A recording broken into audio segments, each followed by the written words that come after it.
के लिए नमस्कार।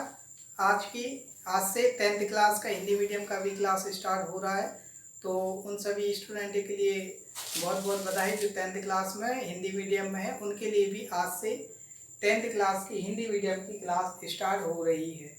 ठीक है, यदि आपको पहला चैप्टर पढ़ना है प्राकृतिक संख्या, है ना, तो इसमें आपको प्राकृतिक संख्याओं को समझने के लिए एक वीडियो बनाया गया था सभी संख्याओं पर आधारित, एक इंट्रोडक्शन क्लास। तो उस इंट्रोडक्शन क्लास को आपको जो लिंक है डिस्क्रिप्शन में मिल जाएगा, तो आप वो पहली क्लास पहले देख लेना, जिससे आपको सभी संख्याओं का नॉलेज हो जाएगा। परिमेय संख्या क्या होती है, अपरिमेय संख्या क्या होती है, प्राकृतिक संख्या, पूर्ण संख्या, पूर्णांक संख्याएं, वास्तविक संख्याएं। तो ये सभी संख्याओं का नॉलेज होने के लिए एक आपको बेसिक इंट्रोडक्शन क्लास बनाई गई थी, जो कि आपको डिस्क्रिप्शन लिंक आपको डिस्क्रिप्शन में मिल जाएगी, तो आप देख लेना। ठीक है, तो आज का हम क्लास स्टार्ट करने वाले हैं क्लास 10वीं का गणित का अध्याय नंबर पहला, जिसका नाम है वास्तविक संख्याएं।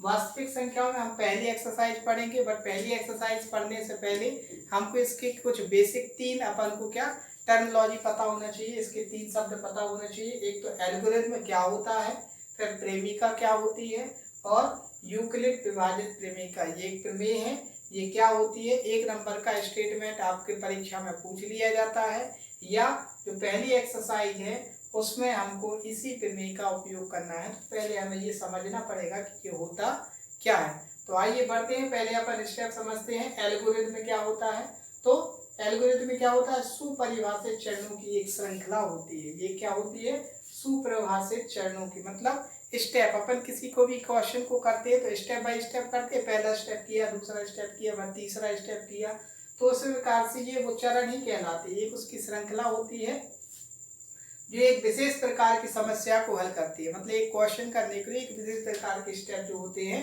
या प्रक्रिया बोल सकते हैं, या विधि को प्रदान करने के लिए जो स्टेप यूज कर सकते हैं, वही उसी को बोला जाता है एल्गोरिथम। मतलब स्टेप फॉर सॉल्विंग, इंग्लिश में बोले तो step for solving the problem. किसी भी प्रॉब्लम्स को सॉल्व करने के लिए जिन स्टेप्स का मतलब जिन चरणों के उपयोग से, जिस चरणों के उपयोग से या श्रृंखला से हम किसी भी विधि या क्रिया का उपयोग करके जिन स्टेप का उपयोग करते हैं, वो क्या कहलाती है, आपकी एल्गोरिथम कहलाती है। अब आते हैं हम अपनी प्रेमिका पर। प्रेमिका क्या होती है, एक सिद्ध कथन होता है और इसे एक अन्य कथन को सिद्ध करने के लिए उपयोग किया जाता है। ये पहले से सिद्ध किया हुआ कथन होता है, और यदि आपको दूसरा कथन कोई प्रमेय सिद्ध करनी है तो उसको सिद्ध करने के लिए इन कथनों का उपयोग किया जाता है। तो ये कहलाता है आपका प्रेमिका। क्या, एक सिद्ध किया हुआ कथन है और इसे एक अन्य कथन को सिद्ध करने के लिए उपयोग में लाया जाता है। तो ये होता है आपका प्रेमिका। फिर होगा आपका यूक्लिड विभाजन प्रेमिका। ये प्रमेय है, आपको ये याद रखना है, एक नंबर का आपका परीक्षा में आ जाता है। क्या होती है यूक्लिड विभाजन प्रेमिका, दो धनात्मक पूर्णांक संख्याएं यदि अपन ए और बी दिए रहने पर, ठीक है, दो धनात्मक संख्याएं ए और बी दिए रहने पर ऐसी अद्वितीय पूर्ण संख्याएं q और r विद्यमान होंगी, उनमें q और r ऐसी दो संख्याएं विद्यमान होंगी जिसके लिए a equals to B Q plus r। किस तरीके से, जैसे हम देखें कोई दो संख्या हमने ले ली 4 और 5, तो 4 और 5 में 2 और 5, 2 और 5 में क्या होगा, 2 से यदि हम 5 में डिवाइड करेंगे तो 2 दूनी 4, ठीक है, यहाँ आ जाएगा 1। तो ऐसी दो संख्याएं ये विद्यमान है, मतलब उसका आंसर कुछ ना कुछ आएगा। तो ये हमारा कहलाता है क्या, q, इसी को बोला जाता है q, और r मतलब जो शेष बचता है, रिमाइंडर। तो ये q और r मतलब ये आंसर कहलाता है, ये अपना शेषफल कहलाता है। तो कभी भी दो संख्याएं दी रहेंगी आपस में, उनको पहली संख्या को दूसरी से भाग दिया जाएगा तो कोई दो संख्याएं आएंगी, है ना। ये q होगा जो आपका आंसर कहलाएगा, r होगा जो आपका शेषफल कहलाएगा। तो वो इसमें स्टेटमेंट को फॉलो करता है। ये आपने पढ़ा होगा, एक शेषफल प्रमेय नाम से जानी जाती है 9th क्लास में। तो ये आपकी शेषफल प्रमेय ही है। यहाँ हो जाता है भाज्य बराबर भाजक गुणित भागफल धन शेषफल। तो ये एक प्रकार से क्या है, आपकी शेष प्रमेय ही है। इसमें जो आपका r होता है, मतलब जो आपका शेषफल होता है, वो 0 भी हो सकता है या 0 से बड़ा, और जिस संख्या से आप भाग दे रहे हैं उससे छोटा ही आएगा। तो ये आपको शेषफल की कंडीशन दी गई है कि इसका मान 0 से b के बीच में होता है। तो ये था हमारा क्या, एल्गोरिथम, प्रमेयिका और यूक्लिड विभाजन प्रमेयिका का बेसिक कंसेप्ट। तो ये आपने देख लिया, इनको आप अपने रजिस्टर पर नोट कर लें और उस रजिस्टर का नोट करके नोट्स बना के आपको हमारा व्हाट्सएप नंबर डिस्क्रिप्शन में मिल जाएगा। तो उसमें अपने नोट्स की फ़ोटो खींचकर हमको सेंड करनी, जिससे हम चेक कर पाएँ कि हाँ आपने सभी सही किया है या नहीं।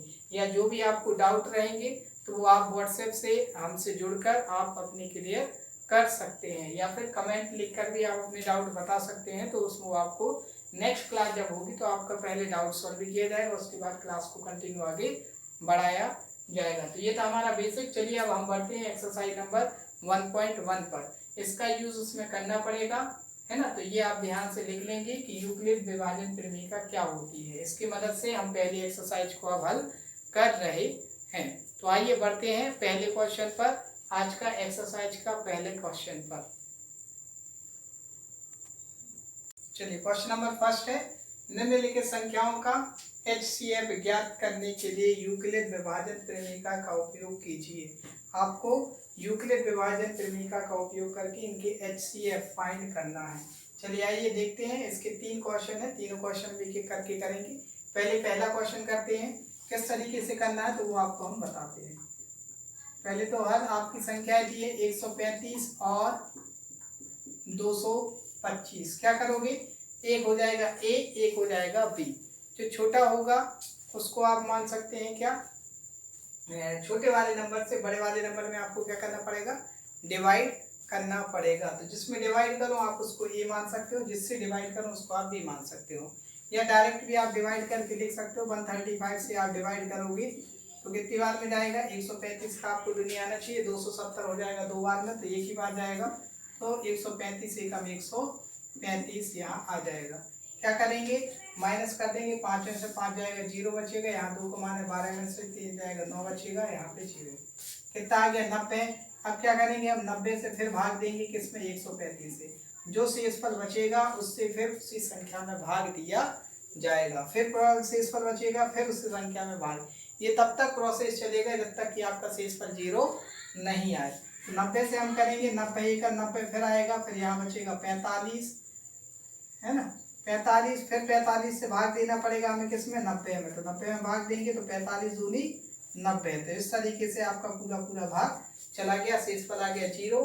किससे देने पर 0 आया, 45 से। तो 45 ही आपका जिसमें लास्ट बार भाग दिया जाएगा वही आपका HCF होगा। तो इसका आंसर आएगा 45। पर इसको थोड़ा सा लिखने के लिए आप क्या करते हैं, लिखने के लिए आप यहाँ लिखोगे 225 को क्या, यूक्लिड विभाजन प्रमेय का क्या कहता है आपका, कि जो 225 है इसको आप लिख सकते हो 135 गुणा 1, 135 गुणा 1 धन शेषफल 90। ठीक, फिर यदि हम देखें 135 को क्या लिख सकते हैं, 135 को लिख सकते हैं 90 गुणा गए 1 धन 45। इसके बाद यदि हम देखें कि 90 को क्या लिख सकते हैं, तो लिख सकते हैं 45 गुणा गए 2 धन 0, 45 गुणा गए 2 धन 0। तो लास्ट बार में यहाँ क्या आया, 45 आया। तो 45 से हमारा HCF हो जाएगा, तो HCF हो जाएगा हमारा 45। यही हमारा आंसर हो जाएगा पहले क्वेश्चन में। देख लें एक बार फिर से, छोटी वाली संख्या से बड़ी में भाग दो, यदि शेषफल बचा है तो फिर उस संख्या में भाग दो, फिर शेषफल बचा फिर उस संख्या में भाग दो। तो इस तरीके से तब तक करेंगे जब तक कि शेषफल 0 नहीं आएगा। तो ये था हमारा क्वेश्चन नंबर फर्स्ट। इसको पहले आप ऐसा सिस्टमेटिक लिख लेंगे, फिर उसके बाद जो लास्ट में होगा वही आप HCF बता देंगे। तो ये था हमारा क्वेश्चन नंबर फर्स्ट। इसी का आप क्वेश्चन नंबर सेकंड करते हैं। इसका क्वेश्चन नंबर सेकंड है हमारा 196 और 38225। ठीक है, छोटी संख्या कितनी है 196, इससे भाग देंगे 38220 में। पहले क्या करेंगे, 3 अंक ले लो, 196 का टेबल पढ़ना पड़ेगा, 196 का 196 आ जाएगा, 2 बार में ज्यादा हो जाएगा, 6 और 6 12 का 2 हाथ से ले 10 8 18 का हाथ 186 आपका बचा रह जाएगा। फिर यहाँ से 2 उतारेंगे और इसमें भाग देंगे, तो अब आपका भाग जाएगा। यदि आप पे नहीं बनता है तो आप इसकी टेबल बना लें साइड में, है ना, टेबल बना ले और देख लें कितनी बार भाग जाएगा। तो अब जाएगा इसका 9 बार भाग। 9 बार में क्या आएगा तो आप यहाँ देख के लिख सकते हो। 9 बार में आपका कितना आ जाएगा, 9 6 54 का 4 आ जाएगा, हासिल 5 आ जाएगा, 9 9 81, 81 और 5 86 आ जाएगा, हासिल आई 8, 9 एकम 9 और 8 हो जाएगा यहाँ पे 17। घटाएं कितना बचेगा, तो आप यहाँ पे देख सकते हैं कि यदि 1800 में से 1700 गए तो आपका बचा कितना 100, और यहाँ पे आपका 62 से 62 चला जाएगा, 2 और आपको माइनस करना है। तो इस तरीके से आप देख सकते हैं 98 आपका बचा रह जाएगा। बाकी यदि आपको हमारी मेथड समझ में नहीं आ रही, अपने आप घटा ले, 2 को माना 12 में से 8 गया, 4 गया तो 8 बचेगा, यहाँ एक हासिल ले लेंगे। 6 को माना 16, 16 में से 7 जाएगा तो यहाँ पे 9 बचेगा, यहाँ हासिल लेंगे। 8 में से 8 गया, कुछ नहीं बचा, 1 में से 1 गया, कुछ नहीं बचा, यहाँ 98 बचा। अब उतारेंगे यहाँ से 0, फिर भाग देंगे, 5 बार में आपका पूरा पूरा भाग चला जाएगा। 5 बार में आएगा यहाँ 980, और ये आपका शेषफल आ जाएगा 0। तो ये एक ही स्टेप में आपका 0 आ गया, तो वही आंसर हो जाएगा। अपन इसको लिख सकते 38220 बराबर 196 गुणा 195 धन 0। किससे 0 आया, 196 से, तो 196 ही तुम्हारा क्या हो जाएगा, HCF हो जाएगा। तो इसका HCF आ जाएगा 196। यही आपका आंसर हो जाएगा। ठीक है, तो ये था हमारा क्वेश्चन नंबर फर्स्ट का सेकंड वाला। फर्स्ट हमने पहले कर लिया, अब ये सेकंड वाला। अब हम करते हैं इसी का थर्ड वाला। ठीक है, आपको क्या करना है, इसके नोट्स बनाना है, और वो नोट्स हमारे व्हाट्सएप नंबर पे डिस्क्रिप्शन में आपको नंबर मिल जाएगा, तो उस पर अपने नोट्स की फोटो खींच के भेजना है, जिससे कि आपकी वो नोट्स चेक हो सके। इसका थर्ड वाला है आपका 8, 6, 7 एंड 255। 8, 6, 7 और 255। क्या करेंगे, 255 से आप भाग दोगे 8, 6, 7 में। 255 का आप क्या करोगे, टेबल पढ़ोगे, या 255 नहीं आप 250 मान लो। 250 से थोड़ा बहुत ऊपर नीचे होगा तो 250 के हम टेबल पढ़ते हैं। 250 दूनी 500, फिर तीरी आपके 750, फिर चौका 1000 होगा तो 1000 ज़्यादा हो जाएगा, तो 3 बार में आप लेंगे। 3 बार में यदि आप ये 250 का टेबल पढ़ोगे तो 250 या 750 आ जाएगा, और 5 का और तीरी, 5 तीरी 15 जोड़ोगे तो यहाँ पे आ जाएगा 765। तो 765 आ जाएगा कितनी बार में, 3 बार में। यहाँ आपका बचेगा कितना 2, यहाँ कितना बचेगा 0, यहाँ कितना बचेगा 1, तो 102 आपका बचा रह जाएगा। अब क्या करेंगे, इसमें 102 बचा रहा तो अब 102 से फिर भाग देंगे हम, किसमें 255 में। कितनी बार में जाएगा, एक ही बार में जाएगा कि 2 बार में नहीं, 2 बार में आपका 204 हो जाएगा, 2 बार में जा सकता है, 2 बार में आ जाएगा आपका 204। यहाँ बचेगा 1, यहाँ 5, यहाँ फिर आपका 51 क्या बचा, शेषफल बचा रहा, तो 51 से फिर हम भाग देंगे किसमें 102 में, तो 51 दूनी 102, आपका यहाँ पे ये आ जाएगा शेषफल 0। पहले हम इसको लिख लेंगे, क्या लिखेंगे सिस्टमेटिक। पहला अपना नंबर है 8, 6, 7, इसको क्या लिख सकते हैं हम 255 गुणा 3 धन 255 गुणा 3 धन 102। क्लियर। फिर सेकंड वाला क्या है 255 को हम लिख सकते हैं 102 गुणा गए 2 धन 51। 255 को लिख सकते हैं 102 गुणा गए 2 धन 51। फिर हम यहाँ पे लिख सकते हैं 102 को क्या लिख सकते हैं, 102 को हम लिख सकते हैं यहाँ से 51 गुणा गए 2 धन 0। 51 गुणा गए 2 धन 0। किससे 0 आया, 51 से 0 आया, मतलब कि आपका HCF यहाँ से क्या हो जाएगा, HCF यहाँ से हो जाएगा आपका 51। तो यही आपका क्या होगा, सही आंसर हो जाएगा। तो इस तरीके से हमने क्वेश्चन नंबर 1 का फर्स्ट वाला, सेकंड वाला, थर्ड वाला तीनों क्वेश्चन कर लिए। आइए अब बढ़ते हैं हम अपना क्वेश्चन नंबर सेकंड की ओर। चलिए क्वेश्चन नंबर सेकंड है हमारा, दर्शाइए कि कोई भी धनात्मक जो विषम पूर्णांक होता है वो 6q+1 या 6q+3 या 6q+5 के रूप में होता है, जहाँ q कोई पूर्णांक है। इस क्वेश्चन को हल करना है, हल करते हैं। पहले हम यूक्लिड विभाजित परिमेयिका का उपयोग करना है, तो पहले वो लिख लेते हैं कि माना a व b दो धनात्मक विषम पूर्णांक संख्या है। यदि ये संख्याएं हैं तो आपका यूक्लिड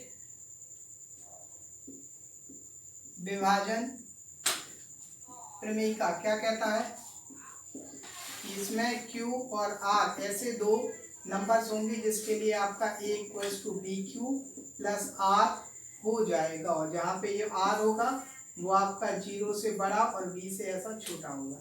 इस तरीके से ये आपकी यूक्लिड विभाजन प्रमेय होती है। इसमें a का वैल्यू हम क्या मानेंगे, a का वैल्यू हमारा हो जाएगा क्या, कोई नंबर मान लेंगे अपन, b की हम वैल्यू ले लेंगे, जो आगे का जो कांस्टेंट टर्म होता है ये अपन b की वैल्यू मान, जैसे इसमें भी 6 है, इसमें भी 6 है, इसमें भी 6 है, तो b की वैल्यू यहाँ से हो जाएगी अपनी कितनी, 6। और जब b की वैल्यू 6 होगी तो ये b से छोटा होता है r का वैल्यू, 0 से बड़ा, तो अपना r का वैल्यू हो जाएगा 0 1 2 3 4 5, कितना ही अपना रिमाइंडर हो सकता है। वैल्यू पुट करते हैं तो यहाँ से a इक्वल्स टू आ जाएगा आपका, b की वैल्यू रखेंगे 6q प्लस r का वैल्यू पहले 0 रख देते हैं, फिर r का वैल्यू 1 रख देते हैं, और फिर r का वैल्यू हम 2 रख देते हैं, फिर r का वैल्यू हम 3 रख देते हैं, फिर r का वैल्यू यहाँ से 4 रख देंगे, और फिर लास्ट में r का वैल्यू हम 5 रख देंगे। तो इस तरीके से हम देख सकते हैं कि जो अपन विषम संख्याएं रख रहे हैं 1 3 और 5, इनको रखने पर हमारा जो आंसर आ रहा है वो 6q प्लस 1 6q प्लस 3 और 6q प्लस 5 के फॉर्म में ही आ रहा है, जो कि हमसे बोला गया 6q प्लस 1 6q प्लस 3 और 6q प्लस 5। तो इस तरीके के क्वेश्चन को हम यूक्लिड विभाजन प्रमेय का उपयोग करके इस तरीके से कर सकते हैं। तो ये था हमारा क्वेश्चन नंबर 2। अब हम बढ़ते हैं इसी के लास्ट, आज का लास्ट का क्वेश्चन रहेगा क्वेश्चन नंबर 3।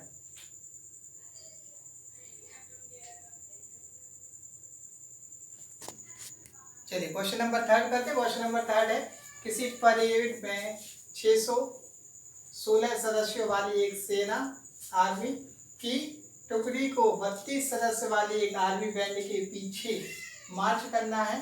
दोनों समूहों को समान संख्या वाले स्तंभों में मार्च करना है। उन स्तंभों की अधिकतम संख्या क्या है जिसमें वह मार्च कर सकते हैं। तो इस टाइप के क्वेश्चन में क्या है, आपको बेसिक कंसेप्ट पीछे यही छिपा हुआ है कि आपको 32 का और 616 है दोनों का HCF ही फाइंड करना है। यूक्लिड विभाजन प्रमेय का उपयोग करके जिस तरीके से हमने पहला क्वेश्चन किया था HCF फाइंड किया था, वैसे ही आपको इसमें भी क्या करना है, HCF फाइंड करना है। हल करते हैं। हल में आपको क्या क्या नंबर दिया है, 32 दिया है और क्या दिया हुआ है, 616 दिया है। दोनों का HCF निकालना, तो दोनों का HCF कैसे निकालेंगे, वैसे ही छोटी संख्या से बड़ी संख्या में भाग देकर। हम समझ लेते हैं ये 30 है, 30 का यदि हम भाग देंगे तो यहाँ 30 एकम 30 30 दूनी 60 हो जाएगा, बट ये 64 हो जाएगा तो फिर ज़्यादा हो जाएगा। तो हम 32 एकम 32 यहाँ कर देंगे, ठीक है। 31 जाएगा, 30 बचेगा, यहाँ 29 बचे रह जाएंगे, यहाँ से आपका आ जाएगा 6। क्लियर। फिर हम यहाँ पे देखेंगे 32 से हम भाग देंगे तो 32 से भाग देने पर कितना बार जाएगा, तो हम यहाँ पे अंदाज लगा लेंगे, 1 0 लगाएंगे, 320 9 बार में चला जाएगा। 9 बार में कितना आएगा, 9 दूनी 18 की 8 हासिल आई 1 9 3 27 और 1 28। इस तरीके से आप भाग घटाओगे तो घटाने पर आपका यहाँ पे बचेगा 8, यहाँ कुछ नहीं, यहाँ कुछ नहीं, 8 आपका बचा रह जाएगा। अब 8 आपका बचा रहा, 8 से आप भाग दो 32 में, 8 चौका 32। तो इस तरीके से आप यहाँ पे क्या लिखेंगे कि आप 616 को लिख सकते हैं क्या, 32 गुणा 19 धन 8 आपका सिंपल बचा था। 32 को क्या लिख सकते हैं, यहाँ से 32 को हम लिख सकते हैं यहाँ से 8 गुणा 4 धन 0, 8 गुणा 4 धन 0। किससे 0 आया, 8 से, तो हमारा जो HCF हो जाएगा वो हो जाएगा हमारा 8। तो ये था हमारा आंसर किसका, क्वेश्चन नंबर 3 का। तो आज की क्लास में हम इतने ही क्वेश्चन करेंगे। जो इसका नेक्स्ट पार्ट होगा उसमें हम क्वेश्चन नंबर 4 से अपनी जो वीडियो है वो कंटिन्यू करेंगे। तो यदि आपको वीडियो पसंद आई है तो आप वीडियो को ज़्यादा से ज़्यादा लाइक और शेयर करें अपने दोस्तों के साथ। और यदि चैनल को आपने अभी तक सब्सक्राइब नहीं किया है तो सब्सक्राइब कर लें, क्योंकि अब कंटिन्यू एक वीडियोस आपको हिंदी मीडियम की मिलेगी, तो उसका नोटिफिकेशन आपको आसानी से मिल जाएगा और आप वीडियोस को देख सकेंगे। Thank you so much student.